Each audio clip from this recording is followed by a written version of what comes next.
උසස් පෙළ 12 වෙනි තාක්ෂණ වේදේ සඳහා විද්‍යාව විෂයට අදාළව සම්පාදනය වෙලා තියෙන ඉහළ ගුණාත්මක භාවයකින් යුක්ත ප්‍රශ්න පත්‍ර කට්ටලයක් විදිහට 2022 පළාත් අධ්‍යාපන දෙපාර්තමේන්තුව ප්‍රශ්න පත්‍ර සහ පිළිතුරු 12 වෙනි තාක්ෂණ වේදේ සඳහා විද්‍යාව කියන මේ ප්‍රශ්න පත්‍ර කට්ටලය හඳුන්වලා දෙන්න පුළුවන්.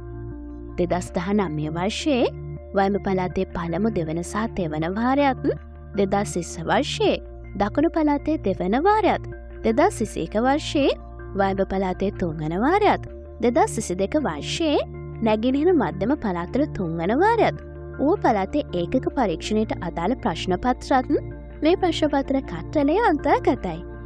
ඒ වගේම මේ ප්‍රශ්න පත්‍ර කට්ටලයේ අන්තර්ගත සියලුම ප්‍රශ්න පත්‍ර සඳහා පිළිතුරුත් මේ ප්‍රශ්න පත්‍ර කට්ටලය තුළම අන්තර්ගත වෙලා තියෙනවා.